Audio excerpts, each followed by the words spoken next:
किसी शहर में एक दुकानदार ने अपने दरवाजे के ऊपर एक संकेत तख्ती लटका रखा था जिसमें लिखा था कुत्ते के पिल्ले बिकाऊ है। इस तरह के संकेत तख्ती किसी ग्राहक को आकर्षित करने का एक तरीका होता है। इसमें कोई आश्चर्य की बात नहीं है।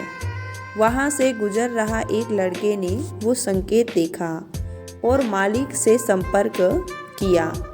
उस लड़के ने दुकानदार से पूछा, आप पिल्लों को कितने दाम में बेचने जा रहे हैं?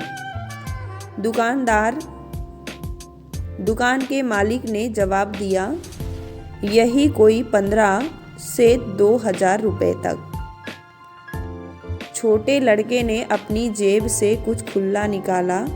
लड़के ने कहा कि मेरे पास सिर्फ 250 रुपए हैं, तो क्या मैं उन्हें देख सकता हूँ? क्या आप मुझे दोगे? दुकान का मालिक मुस्कुराया और एक जोर की सीटी बजाई।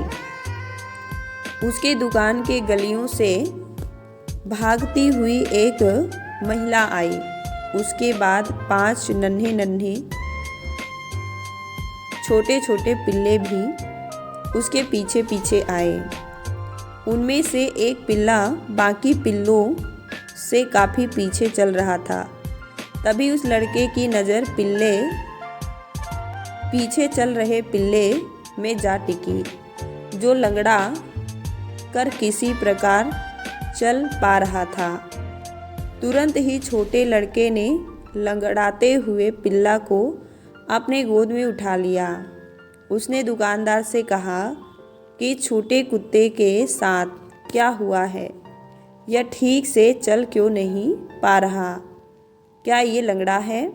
दुकानदार ने बताया कि किसी पशु चिकित्सालय से दिखाया था, तो उसने पिल्ले की जांच की तो पता चला कि उसके पास हिप सॉकेट नहीं है।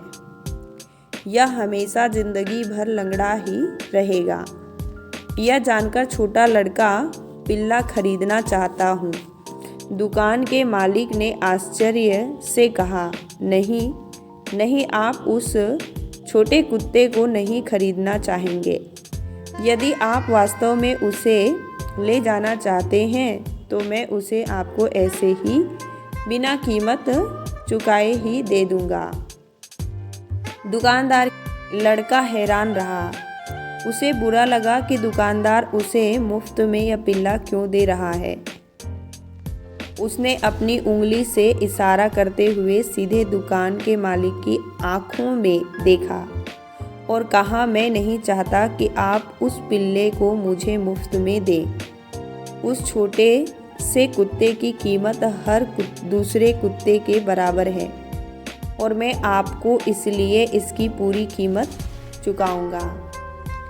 अभी तो मैं आपको सिर्फ 250 रुपये ही दूंगा और जब तक मैं उसके लिए पूरा भुगतान न कर दूं तब तक 1 महीने यह आपके पास ही रहेगा।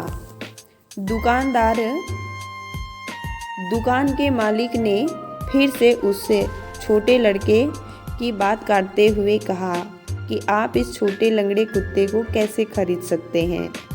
खरीदना ही चाहते हैं तो किसी स्वस्थ पिल्ले को खरीदिए। यह तो कभी भी अन्य पिल्लों की तरह आपके साथ दौड़ने और खेलने कूदने में सक्षम नहीं होगा। फिर अचानक दुकानदार को आश्चर्यचकित करते हुए छोटा लड़का नीचे जमीन पर बैठ गया और अपने पैंट को नीचे से मोड़ता हुआ अपनी बाएं पैर को दिखाया और एक बड़ी मेटल रॉड से फिक्स था। उसने फिर से दुकान के मालिक को देखा और धीरे से जवाब दिया, मैं खुद इतनी अच्छी तरह से चल नहीं सकता, तो यह मेरे जैसे ही हुआ। मुझे लगता है कि इस छोटे पिल्ला को किसी ऐसे व्यक्ति की आवश्यकता होगी जो इसके दर्द और जज्बात को समझता हो। दोस्तों, मानवता की कहानी के माध्यम से समझिए कि उस लड़के ने लंगड़े पिल्ले को ही क्यों खरीदा, क्योंकि उस पिल्ले के दर्द और दुख को वह अच्छी तरह समझ सकता था, क्योंकि वह स्वयं भी अपंग था, एक पांव से लंगड़ा था। जिन्होंने वास्तव में दुख की अनुभूति की हो वही दूसरे के दुख दर्द को समझ सकता है। दूसरों की सहायता करना ही मानवता का सबसे बड़ा धर्म है। हम इन मासूमों का प्यार भी समझें और दर्द भी महसूस करें।